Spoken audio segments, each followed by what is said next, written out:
வணக்கம். தந்தையின் பாட்காஸ்ட் செய்திகளை வாசிப்பது மார்ஷல். முதலில் தலைப்புச் செய்திகள். காலநிலை மாற்றம் மனிதகுலம் எதிர்கொள்ளும் மிகப்பெரிய சவால். வேறு எந்த மாநிலத்திலும் இல்லாத வகையில் காலநிலை மாற்றம் தொடர்பாக நடவடிக்கை எடுக்கப்பட்டு வருவதாக முதலமைச்சர் ஸ்டாலின் பெருமிதம். சென்னை பல்லாவரம் அருகே உயிர் பலி வாங்கிய கழிவுநீர் கலந்த குடிநீர் விநியோகித்த தனியார் குடிநீர் வாகனம் பறிமுதல். 6 இடங்களில் மருத்துவ முகாம்கள் அமைத்து மருந்து மாத்திரைகள் விநியோகம். விழுப்புரம் மாவட்டத்தில் உள்ள பள்ளி கல்லூரிகளுக்கு இன்று விடுமுறை. திங்கட்கிழமை முதல் பள்ளி கல்லூரிகள் வழக்கம் போல் இயங்கும் என மாவட்ட ஆட்சியர் பழனி அறிவிப்பு. பேரிடர் வந்தால் தமிழகத்தை மத்திய அரசு புறக்கணிக்கிறது. தமிழகமும் இந்தியாவில் ஒரு அங்கம் என்பதை உணர வேண்டும் என காங்கிரஸ் மாநில தலைவர் செல்வ பெருந்தகை பேட்டி. வேலைவாய்ப்பின்மை அதிகரித்துள்ள நிலையில் காலியிடங்களை நிரப்ப நடவடிக்கை எடுக்காதது ஏன்? தமிழக அரசுக்கு சென்னை உயர்நீதிமன்றம் கேள்வி. பிரதமர் மோடி முன்னிலையில் மகாராஷ்டிரா முதல்வராக தேவேந்திர பட்னாவிஸ் பதவியேற்பு. மும்பையில் நடைபெற்ற விழாவில் பதவிப் பிரமாணம் செய்து வைத்தார் ஆளுநர் சி.பி. ராதாகிருஷ்ணன். ஊபி காங்கிரஸ் கமிட்டி கூண்டோடு கலைப்பு. தொடர் தேர்தல் தோல்வியால் காங்கிரஸ் தேசிய தலைவர் மல்லிகார்ஜுன கார்கே அதிரடி. ஹைதராபாத்தில் உள்ள சந்தியா திரையரங்கில் புஷ்பா 2 திரையிட்டபோது கூட்ட நெரிசலில் சிக்கி ஒருவர் உயிரிழந்த விவகாரம். தியேட்டருக்கு முன்னறிவிப்பு இன்றி வந்ததால் கூட்ட நெரிசல் ஏற்பட்டதாக அல்லு அர்ஜுன் மீது வழக்கு பதிவு. திரையரங்கு நிர்வாகம் மீதும் வழக்கு பதிவு செய்தது காவல்துறை. இந்தியா ஆஸ்திரேலியா இடையிலான 2வது டெஸ்ட் போட்டி அடிலெய்டில் இன்று தொடக்கம். முதல் போட்டியில் வெற்றி பெற்ற நிலையில் இந்திய வீரர்கள் உற்சாகம். தெற்கு வங்கக்கடலில் வரும் 7ஆம் தேதி குறைந்த காற்றழுத்த தாழ்வு பகுதி உருவாக வாய்ப்பு. 12ஆம் தேதி தமிழ்நாடு இலங்கை கடலோர பகுதிகளை நெருங்கக்கூடும் என இந்திய வானிலை ஆய்வு மையம் தகவல். இனி விரிவான செய்திகள். காலநிலை மாற்றம் மனிதகுலம் எதிர்கொள்ளும் மிகப்பெரிய சவால் என முதலமைச்சர் ஸ்டாலின் தெரிவித்துள்ளார். தலைமைச் செயலகத்தில் நடைபெற்ற தமிழ்நாடு காலநிலை மாற்ற நிர்வாகக் குழு 2வது ஆலோசனைக் கூட்டத்தில் பங்கேற்று பேசிய அவர், வேறு எந்த மாநிலத்திலும் இல்லாத வகையில் காலநிலை மாற்றம் தொடர்பாக தமிழ்நாட்டில் நடவடிக்கை எடுக்கப்பட்டு வருவதாக குறிப்பிட்டார். விழுப்புரம் மாவட்டத்தில் வெள்ளம் பாதிக்கப்பட்ட பகுதிகளில் 90%க்கும் மேலான இடங்களில் மின்சாரம் வழங்கும் பணி நிறைவு பெற்றுள்ளதாக அமைச்சர் பொன்முடி தெரிவித்துள்ளார். விழுப்புரத்தில் செய்தியாளர்களை சந்தித்த அவர், நீர்நிலை உள்ள இடங்களில் மட்டுமே மின் இணைப்பு வழங்க தாமதம் ஏற்பட்டுள்ளதாக தெரிவித்துள்ளார். பேரிடர் வந்தால் மத்திய அரசு தமிழகத்தை புறக்கணிப்பதாக தமிழக காங்கிரஸ் தலைவர் செல்வ பெருந்தகை குற்றம் சாட்டியுள்ளார். கடந்த ஆண்டு நிவாரண உதவிகள் வழங்க தமிழகம் 29,000 கோடி ரூபாய் கேட்டபோது கைவிரித்த மத்திய அரசு பாஜக கூட்டணி கட்சிகள் ஆளும் மாநிலங்களுக்கு மட்டும் அள்ளி கொடுத்து வருவதாக செல்வ பெருந்தகை விமர்சித்துள்ளார். பெஞ்சல் புயலால் பாதிக்கப்பட்ட புதுச்சேரிக்கு முதற்கட்டமாக 600 கோடி ரூபாயை விடுவிக்குமாறு பிரதமர் மோடிக்கு புதுச்சேரி முதல்வர் ரங்கசாமி கடிதம் எழுதியுள்ளார். அதில் ஏராளமான வயல்வெளிகள், 1,50,000 வீடுகள் வெள்ளத்தில் மூழ்கியுள்ளதாகவும் கால்நடைகள் இறந்துள்ளதாகவும் குறிப்பிட்டுள்ளார். மேலும் கனமழையில் ஏற்பட்ட சேதங்களை மதிப்பீடு செய்ய மத்திய குழுவை உடனடியாக அனுப்பி நிவாரண நடவடிக்கைகளை மேற்கொள்ளுமாறும் பிரதமருக்கு கோரிக்கை விடுத்துள்ளார். புயல் மழை வெள்ளத்தால் ஏற்பட்ட பாதிப்புகளை ஆய்வு செய்ய 8ஆம் தேதி மத்திய குழு புதுச்சேரிக்கு வருகிறது. புதுச்சேரியில் ஏற்பட்டுள்ள சேதங்கள் குறித்து ஆய்வு செய்து நிவாரணம் வழங்க வேண்டும் என்று மத்திய அரசை புதுச்சேரி அரசு வலியுறுத்தியது. அதன் பெயரில் மத்திய உள்துறை அமைச்சகத்தின் இணை செயலர் ராஜேஷ் குப்தா தலைமையில் வரும் மத்திய குழு 8 மற்றும் 9ஆம் தேதிகளில் ஆய்வு செய்து அறிக்கையை தாக்கல் செய்யவிருக்கிறது. திமுக அரசின் மெத்தனப்போக்கு காரணமாகவே வட மாவட்டங்களில் வெள்ளப்பெருக்கு ஏற்பட்டதாக தேமுதிக பொதுச் செயலாளர் பிரேமலதா விஜயகாந்த் குற்றம் சாட்டினார்.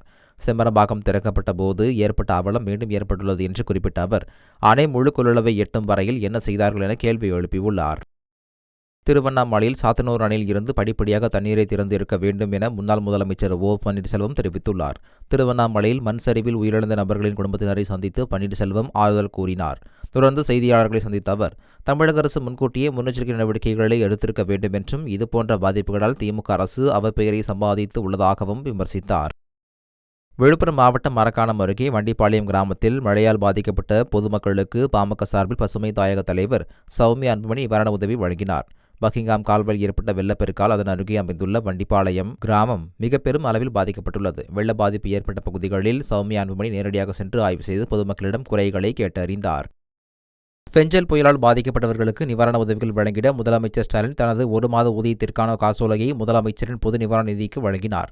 மழை வெள்ளத்தால் பாதிக்கப்பட்டு நிவாரண முகாம்களில் தங்க வைக்கப்பட்டுள்ள மக்களுக்கு உணவு, அத்தியாவசிய பொருட்கள் மற்றும் நிவாரண உதவிகள் தமிழ்நாடு அரசால் வழங்கப்பட்டு வருகின்றன. இந்நிலையில் முதலமைச்சர் ஸ்டாலின் தன்னுடைய 1 மாத ஊதியத்திற்கான காசோலையை தலைமைச் செயலாளர் முருகானந்தத்திடம் வழங்கினார்.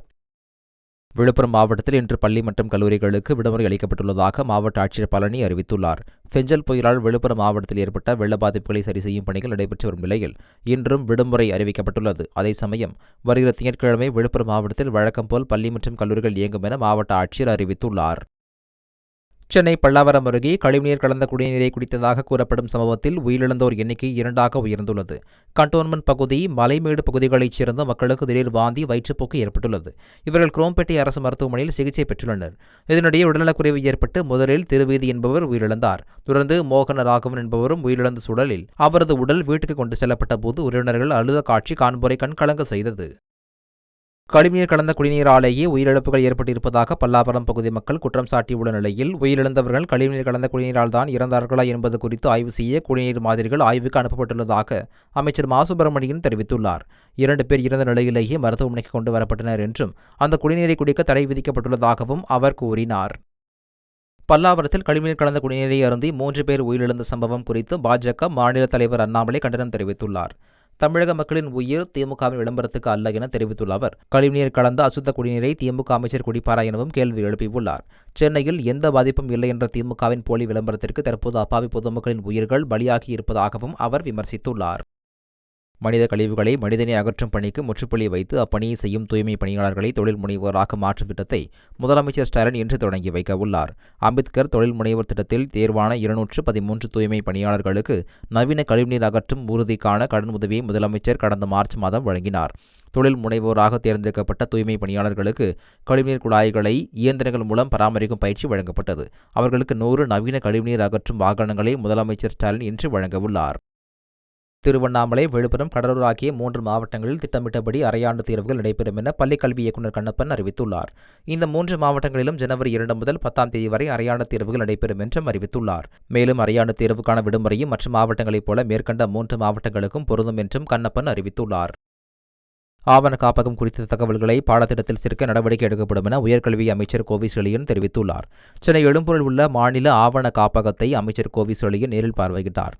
ஆவண காப்பகத்தை மேம்படுத்தும் வகையில் 20 கோடி ரூபாய் ஒதுக்கப்பட்டுள்ளதாகவும், ஆவண காப்பகத்தில் உள்ள பல நூற்றாண்டின் தகவல்களை மாணவர்களிடம் கொண்டு சேர்க்க முயற்சி எடுக்கப்படும் என்றும் தெரிவித்தார். புதிய கல்விக் கொள்கை அடிப்படையில் உயர்கல்வி சேர்க்கையில் பின்பற்றப்படும் நடைமுறைக்கான வரைவு அறிக்கையை பல்கலைக்கழக மானியக் குழு வெளியிட்டுள்ளது. புதிய விதிமுறைப்படி இனி ஆண்டிற்கு ஒருமுறை மாணவர் சேர்க்கை இளநிலை மற்றும் முதுகலை வகுப்புகளில் மேற்கொள்ளப்படும். 12ஆம் வகுப்பில் எந்த பிரிவை தேர்ந்தெடுத்து படித்தாலும் மாணவர்கள் விரும்பும் இளநிலை மற்றும் முதுகலை படிப்புகளில் சேரலாம். இளநிலை படிப்புகளை 3 அல்லது 4 ஆண்டுகளில் முடிக்கக்கூடிய வகையிலும், முதுகலை படிப்புகளை 2 அல்லது ஓராண்டில் முடிக்கவும் வழிவகை செய்யப்பட்டுள்ளது. வேலைவாய்ப்பின்மை அதிகரித்துள்ள நிலையில் காலியிடங்களை நிரப்ப நடவடிக்கை எடுக்காதது ஏன் என தமிழக அரசுக்கு சென்னை உயர்நீதிமன்றம் கேள்வி எழுப்பியுள்ளது. இது தொடர்பான வழக்கு விசாரணைக்கு வந்தபோது தமிழக அரசு சார்பில் தாக்கல் செய்யப்பட்ட அறிக்கையில் 230 பணியிடங்களில் 13 பணியிடங்கள் காலியாக உள்ளதாக தெரிவிக்கப்பட்டது. இந்த அறிக்கையை பதிவு செய்த நீதிபதிகள் தாலுகா நீதிமன்றங்களில் உள்ள காலியிடங்களை சுட்டிக்காட்டி வேலைவாய்ப்பின்மை அதிகரித்து வரும் நிலையில் காலி பணியிடங்களை நிரப்ப நடவடிக்கை எடுக்காதது ஏன் என கேள்வி எழுப்பினர். தமிழகத்தின் 5 பல்கலைக்கழகங்களில் காலியாக உள்ள துணைவேந்தர் பணியிடங்களுக்கான பிரச்சினை மார்ச் மாதத்திற்குள் தீர்க்கப்படும் என உயர்கல்வித்துறை அமைச்சர் கோவி செழியன் தெரிவித்துள்ளார். துணைவேந்தரை தேர்வு செய்யும் குழுவில் பல்கலைக்கழக மானியக்குழு உறுப்பினரை நியமிக்க வேண்டும் என்ற ஆளுநரின் நிபந்தனையை தமிழக அரசு மறுப்பதால் சிக்கல் நிலவுவதாகவும் குறிப்பிட்டுள்ளார். சென்னை பல்கலைக்கழகம், பாரதியார் பல்கலைக்கழகம், ஆசிரியர் கல்வியியல் பல்கலைக்கழகம், மதுரை காமராஜர் மற்றும் அண்ணா பல்கலைக்கழகங்களின் துணைவேந்தர் பிரச்சினைகள் 4 மாதங்களில் சரி செய்யப்படும் என்றும் அமைச்சர் கோவி செழியன் தெரிவித்துள்ளார். மதுரை விமான நிலைய விரிவாக்கத்திற்கு நிலம் கையகப்படுத்தும் விவகாரத்தில் தங்கள் கோரிக்கைகள் நிறைவேறும் வரை போராட்டம் தொடரும் என சின்ன உடைப்பு கிராம மக்கள் தெரிவித்துள்ளனர். தங்களை மீள்குடி அமர்வு செய்யாமல் அங்கிருந்து வெளியேற்றக்கூடாது என நீதிமன்றத்தில் அவர்கள் வழக்கு தொடர்ந்த நிலையில் சின்ன உடைப்பு பகுதியில் மீண்டும் கவன ஈர்ப்பு ஆர்ப்பாட்டத்தில் ஈடுபட்டனர். திருச்சி மாவட்டம் ஸ்ரீரங்கத்தில் மண் சரிவில் சிக்கிய மாநகராட்சி ஒப்பந்த தொழிலாளரை தீயணைப்புத்துறையினர் 2 மணி நேரம் போராடி மீட்டனர். பஞ்சக்கரி அருகே குடிநீர் குழாயில் ஏற்பட்ட பழுதை சரி செய்வதற்காக மண் தோண்டப்பட்டுள்ளது. அப்போது திடீரென மண் சரிவு ஏற்பட்டதால் மாநகராட்சி ஒப்பந்த தொழிலாளர் செல்வம் புதையுண்டார். சுமார் 2 மணி நேரம் போராடி அவரை தீயணைப்பு வீரர்கள் உயிருடன் மீட்டனர். தொடர்ந்து அவரை சிகிச்சைக்காக அரசு மருத்துவமனைக்கு தீயணைப்புத்துறையினர் அனுப்பி வைத்தனர். திருப்பூர் அவிநாசியில் நடைபெற்று சென்ற பைனான்சியர் கொலை செய்யப்பட்ட வழக்கில் திடீர் திருப்பமாக அவரது மனைவியே கள்ளக்காதலனுடன் சேர்ந்து கொலையை அரங்கேற்றியது அம்பலமாகியுள்ளது. இந்த வழக்கில் புதிய திருப்பமாக வேலம்பாளையத்தில் பேக்கரி வைத்திருந்த சையத் இர்ஃபான் சிக்கியுள்ளார். அவரிடம் விசாரித்த போது ரமேஷ் மனைவி விஜயலட்சுமியுடன் அவர் கள்ளக்காதலில் இருந்தது தெரியவந்துள்ளது. தனது தங்கச் சங்கிலியை அடகு வைத்து அதில் கிடைத்த 9,60,000 ரூபாயில் கூலிப்படையை வைத்து ரமேஷை விஜயலட்சுமி கொலை செய்தது தெரியவந்துள்ளது. கொலை நடந்த அன்று தனது கணவர் நடைபயிற்சிக்கு புறப்பட்ட தகவலை விஜயலட்சுமிதான் கொலை கும்பலுக்கு சொல்லியிருப்பதும் தெரியவந்துள்ளது. பாபர் மசூதி இடிப்பு தினத்தை முன்னிட்டு ரயில் நிலையங்களில் பலத்த போலீஸ் பாதுகாப்பு போடப்பட்டுள்ளது. சென்னையில் தாம்பரம், எழும்பூர் மற்றும் சென்ட்ரல் ரயில் நிலையங்களில் பலத்த சோதனைக்கு பிறகு பயணிகள் அனுமதிக்கப்பட்டனர். மதுரை ரயில் நிலையத்தில் ரயில்வே நடைபாதை, பயணிகள் காத்திருப்பு அறை, பார்சல் அலுவலகம் உள்ளிட்ட இடங்களில் மோப்பனாய் உதவியுடன் ரயில்வே போலீசார் அதிரடி சோதனை மேற்கொண்டனர். நெல்லை, உதகை, தூத்துக்குடி, தஞ்சை, திருச்சி உள்ளிட்ட ரயில் நிலையங்களிலும் போலீசார் பாதுகாப்பு பணியில் ஈடுபட்டுள்ளனர். ஐரோப்பிய நிறுவனத்தின் புரோபா-3 இரட்டை செயற்கைக்கோள்கள் PSLV C-59 ராக்கெட் மூலமாக ஸ்ரீஹரிகோட்டாவில் இருந்து வெற்றிகரமாக விண்ணில் ஏவப்பட்டது. சூரியனின் புறவெளி கதிர்களை ஆய்வு செய்வதற்காக ESA என்ற ஐரோப்பிய விண்வெளி ஆய்வு நிறுவனம் புரோபா-3 எனும் திட்டத்தின் கீழ் ஆகல்டர் மற்றும் கரோனாகிராஃப் ஆகிய இரட்டை செயற்கைக்கோளை வடிவமைத்தது. இவை விண்ணில் ஏவப்பட்டு புவியின் நீள்வட்ட பாதையில் வெற்றிகரமாக நிலைநிறுத்தப்பட்டது. எதிர்க்கட்சிகளின் தொடர் அமளியால் மக்களவையில் நாள் முழுவதும் முடங்கியது. அதானி விவகாரம், சம்பளுக்கு செல்லவிருந்த ராகுல் காந்தி தடுத்து நிறுத்தப்பட்ட விவகாரத்தை எழுப்பி எதிர்க்கட்சிகள் அமளியில் ஈடுபட்டதால் மக்களவை அடுத்தடுத்து ஒத்திவைக்கப்பட்டது. அதானி விவகாரம் தொடர்பாக நாடாளுமன்ற வளாகத்தில் ஆர்ப்பாட்டம் செய்த இந்தியா கூட்டணி எம்பிக்கள் மோடியும் அதானியும் ஒன்றுதான் என்ற வாசகம் அடங்கிய டி-ஷர்ட்டை அணிந்திருந்தனர். மகாராஷ்டிராவின் முதல்வராக பாஜகவை சேர்ந்த தேவேந்திர பட்னாவிஸ் பதவியேற்றார்.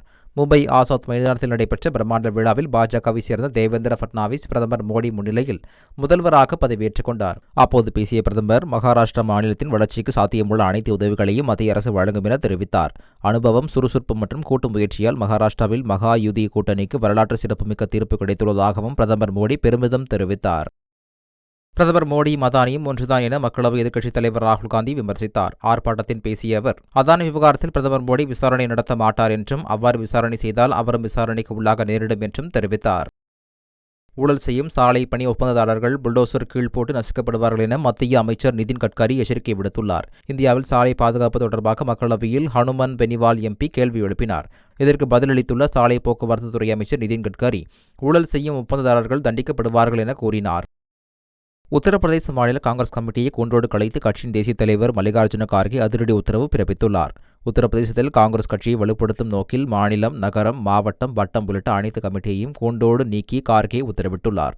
தொடர் தேர்தல் தோல்வி மற்றும் உட்கட்சி பூசலை களையும் வகையில் புதிய நிர்வாகிகளை நியமிக்கவே இந்த நடவடிக்கை மேற்கொள்ளப்பட்டதாக கூறப்படுகிறது.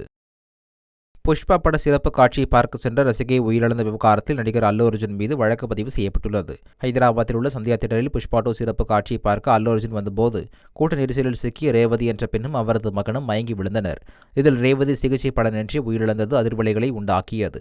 இந்த சூழலில் ரேவதியின் கணவர் கொடுத்த புகாரின் பேரில் நடிகர் அல்லு அர்ஜுன், தியேட்டர் நிர்வாகம் மற்றும் அல்லு அர்ஜுன் பாதுகாப்பு குழுவினர் மீது ஹைதராபாத் போலீசார் வழக்கு பதிவு செய்துள்ளனர். குர்ஸ்க் பகுதியில் மட்டும் 37,935 ராணுவ வீரர்கள் மற்றும் 229 பீரங்கிகளை உக்ரைன் இழந்துள்ளது என ரஷ்ய பாதுகாப்பு அமைச்சகம் தெரிவித்துள்ளது. ரஷ்ய பாதுகாப்பு அமைச்சகம் வெளியிட்ட செய்தி ஒன்றில், உக்ரைனின் குர்ஸ்க் பகுதியில் ஆயுதப்படையைச் சேர்ந்த 280 பேர் கடந்த 24 மணி நேரத்தில் உயிரிழந்துள்ளனர் என்றும் ரஷ்யா தெரிவித்துள்ளது. PGT தொடரின் 2வது டெஸ்ட் போட்டி பகலிரவு போட்டியாக இன்று அடிலேடில் தொடங்குகிறது. இந்தியா, ஆஸ்திரேலியா அணிகள் மோதும் PGT தொடரின் முதல் டெஸ்ட் போட்டியில் இந்தியா அபார வெற்றி பெற்று முன்னிலை பெற்றது. இந்நிலையில் இரு அணிகளும் மோதும் 2வது டெஸ்ட் போட்டி அடிலேட் ஓவல் மைதானத்தில் இந்திய நேரப்படி காலை 9:30 மணிக்கு தொடங்குகிறது. இதுவரை 4 பகலிரவு டெஸ்ட் போட்டிகளில் விளையாடியுள்ள இந்தியா 3இல் வெற்றியும் 1இல் தோல்வியும் அடைந்துள்ளது குறிப்பிடத்தக்கது. இந்திய மகளிர் அணிக்கு எதிரான முதல் ஒருநாள் போட்டியில் ஆஸ்திரேலியா மகளிர் அணி 5 விக்கெட்டுகள் வித்தியாசத்தில் வெற்றி பெற்றது. பிரிஸ்பேனில் நடைபெற்ற போட்டியில் முதலில் பேட் செய்த இந்திய மகளிர் அணி அடுத்தடுத்து விக்கெட்டுகள் இழந்து 100 ரன்களுக்கு சுருண்டது. ஆஸ்திரேலிய வீராங்கனை மேஷன் ஷெட் அபாரமாக பந்து வீசி 5 விக்கெட்டுகளை வீழ்த்தினார். தொடர்ந்து பேட் செய்த ஆஸ்திரேலிய மகளிர் அணி 5 விக்கெட் இழப்பிற்கு 102 ரன்கள் எடுத்து வெற்றி பெற்றது. தெற்கு வங்கக்கடலில் வரும் 7ஆம் தேதி குறைந்த காற்றழுத்த தாழ்வு பகுதி உருவாக வாய்ப்புள்ளதாக இந்திய வானிலை ஆய்வு மையம் தெரிவித்துள்ளது. உருவாக உள்ள குறைந்த காற்றழுத்த தாழ்வு பகுதி மேற்கு வடமேற்கு திசையில் நகரக்கூடும் என்றும் 12ஆம் தேதி வாக்கில் தமிழ்நாடு, இலங்கை கடலோர பகுதிகளை அடையக்கூடும் என்றும் தெரிவிக்கப்பட்டுள்ளது. மீண்டும் தலைப்புச் செய்திகள். காலநிலை மாற்றம் மனிதகுலம் எதிர்கொள்ளும் மிகப்பெரிய சவால். வேறு எந்த மாநிலத்திலும் இல்லாத வகையில் காலநிலை மாற்றம் தொடர்பாக நடவடிக்கை எடுக்கப்பட்டு வருவதாக முதலமைச்சர் ஸ்டாலின் பெருமிதம். சென்னை பல்லாவரம் அருகே உயிர் பலி வாங்கிய கழிவுநீர் கலந்த குடிநீர் விநியோகித்த தனியார் குடிநீர் வாகனம் பறிமுதல். 6 இடங்களில் மருத்துவ முகாம்கள் அமைத்து மருந்து மாத்திரைகள் விநியோகம். விழுப்புரம் மாவட்டத்தில் உள்ள பள்ளி கல்லூரிகளுக்கு இன்று விடுமுறை. திங்கட்கிழமை முதல் பள்ளி கல்லூரிகள் வழக்கம் போல் இயங்கும் என மாவட்ட ஆட்சியர் பழனி அறிவிப்பு. பேரிடர் வந்தால் தமிழகத்தை மத்திய அரசு புறக்கணிக்கிறது. தமிழகமும் இந்தியாவில் ஒரு அங்கம் என்பதை உணர வேண்டும் என காங்கிரஸ் மாநில தலைவர் செல்வ பெருந்தகை பேட்டி.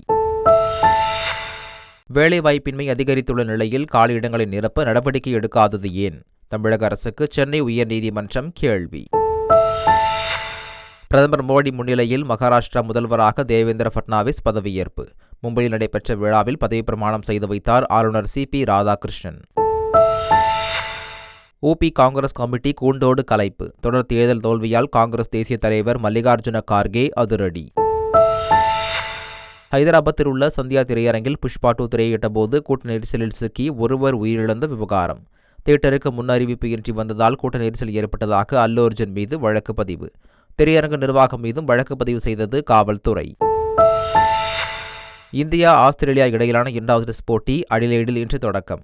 முதல் போட்டியில் வெற்றி பெற்ற நிலையில் இந்திய வீரர்கள் உற்சாகம். தெற்கு வங்கக்கடலில் வரும் 7ஆம் தேதி குறைந்த காற்றழுத்த தாழ்வு பகுதி உருவாக வாய்ப்பு. 12ஆம் தேதி தமிழ்நாடு, இலங்கை கடலோர பகுதிகளை நெருங்கக்கூடும் என இந்திய வானிலை ஆய்வு மையம் தகவல். இத்துடன் தந்தையின் பாட்காஸ்ட் செய்திகள் நிறைவடைந்தன. வணக்கம்.